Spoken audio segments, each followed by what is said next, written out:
નમસ્કાર મિત્રો, અમારા નવા વિડીયોમાં આપ સૌનું હાર્દિક સ્વાગત છે.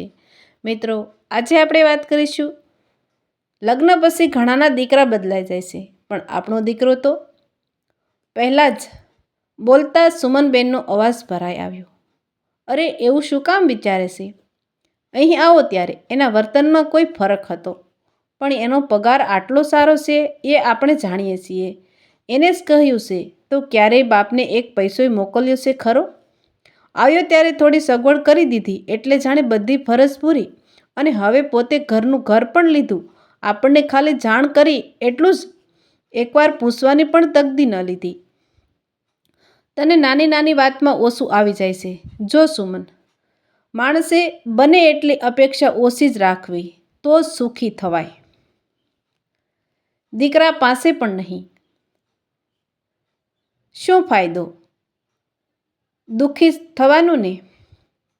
જેટલું કરે એટલું જ આપણે તો જોવાનું જ, કરી ભૂલી જવાનું બાકી. એને ખબર છે કે આપણે એના માટે છોકરીઓ જોઈએ છીએ, એટલે લગ્ન થાય તો પહેલાં ઘરની જરૂર તો પડે જ ને. તો ઘર લીધું એમાં ખોટું શું કર્યું? પૈસા બીજી કોઈ જગ્યાએ વેડફ્યા તો નથી ને? વિશાલભાઈ પત્નીને સમજાવવામાં મથી રહ્યા. જે હોય તે, ઘર લઈ લીધા પછી આપણને ખાલી જોવા માટે બોલાવે છે. નથી જવું મારે. સુમન, આપણે મોટા છીએ, આવી બાલિશ વાત આપણને શોભે? કાલે જવાનું છે, તૈયારી કરી લે. સુમનબેન મૌન બનીને દીકરા માટે ભાવતો નાસ્તો બનાવવા લાગી ગયા. વિશાલભાઈએ જોઈ મનમાં જ હસી પડ્યા. માં છે ને, ક્યારેક પ્રેમથી રિસાય પણ ખરી. અને સુમનભાઈ બંનેની બેગ ભરવા લાગ્યા. સુમનબેન અને વિશાલ, પતિ પત્ની અને એકમાત્ર પુત્ર અંકિત, ત્રણનો જાણે એક મંગલ ત્રિકોણ રચ્યો હતો.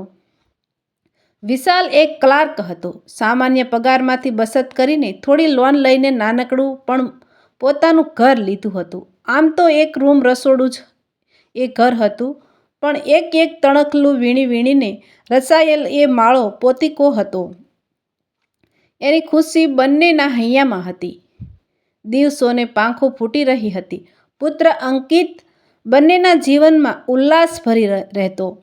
એક નાનકડું કુટુંબ કિલોલ કરી રહેતું, કોઈ ફરિયાદ સિવાય.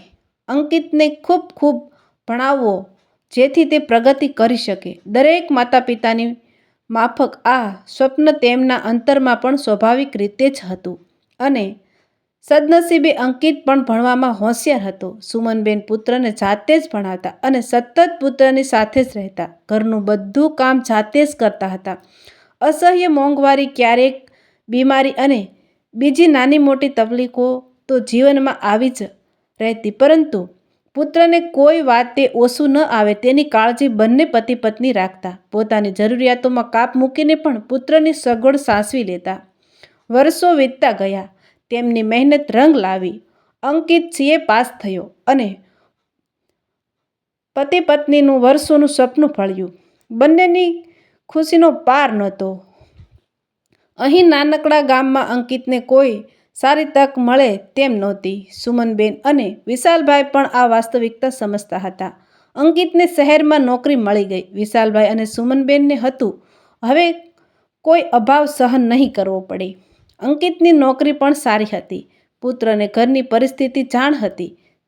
જિંદગી આખી અનેક સગવડોથી વંચિત રહીને પણ પુત્રને સારું ભણાવ્યો હતો.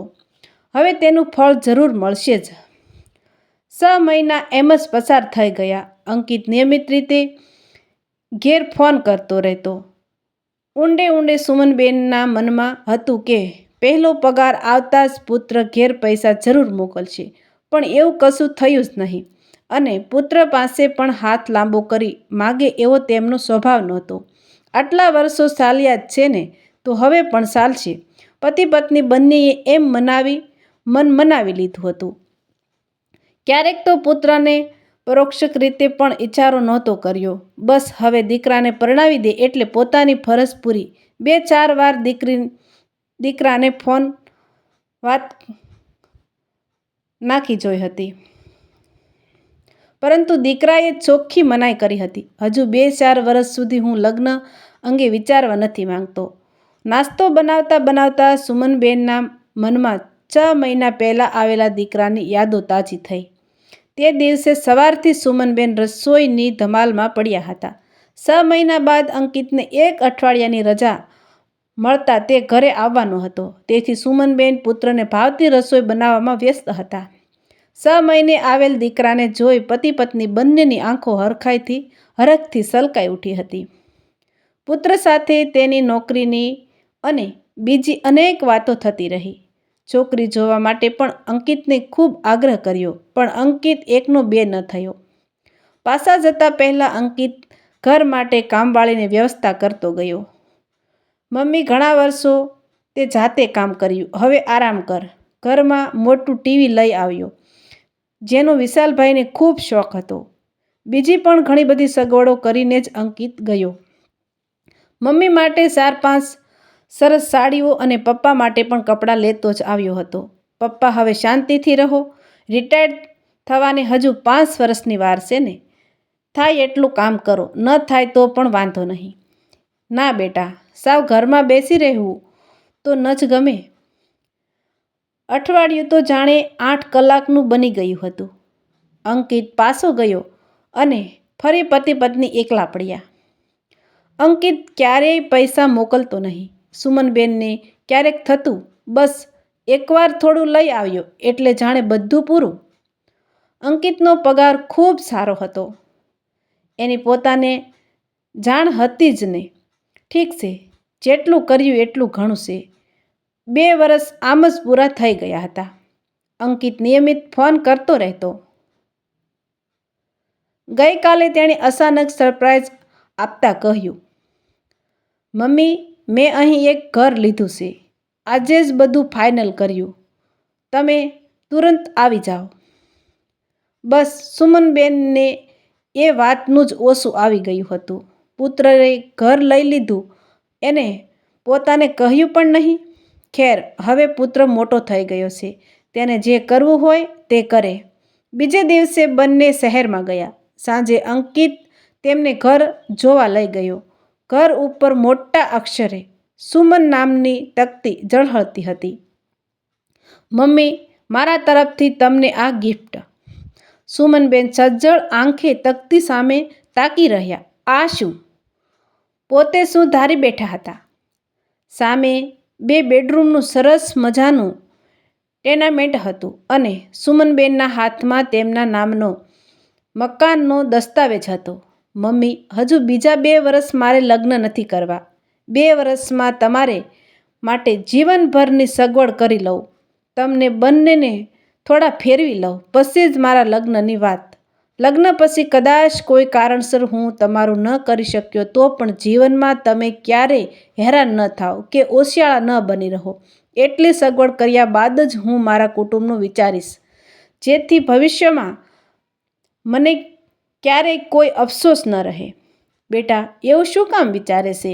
ભવિષ્યમાં પણ આપણે સાથે જ હઈશું અને અમારે કશું નથી જોઈતું. બસ તારી આટલી ભાવના છે એ જ અમારે માટે પૂરતી છે.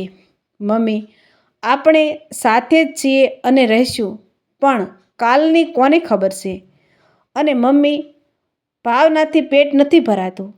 મારી કોઈ જરૂરિયાત માટે તમે મને પૂછવા રહ્યા હતા. આજે હું એ તમને પૂછતો નથી, ફક્ત મારી ફરજ બજાવું છું. લગ્ન થાય પછી કેવી છોકરી આવે એ જાણ નથી. આપણે ગમે તેટલું વિચારીને જોઈને કરીએ તો પણ કોઈના મનનો પાર પામવો ખૂબ અઘરો છે. મેં ઘણાના ઉદાહરણો જોયા છે અને તેથી જ નક્કી કર્યું છે કે તમારા પ્રત્યેની જવાબદારી પૂરી કરીને પછી જ હું બીજી જવાબદારી ઉઠાવવાની શરૂઆત કરીશ. સુમનબેન અને વિશાલભાઈની આંખો જ નહીં, અંતર પણ ભીનું ભીનું. મંગલ ત્રિકોણના 3 ખૂણાઓ સલામત હતા. હવે એમાં આવનાર ચોથી વ્યક્તિને પણ પોતે દૂધમાં સાકર માફક ભેળવી દેશે એવી શ્રદ્ધા તેમના અંતરમાં જાગી રહી હતી. મિત્રો,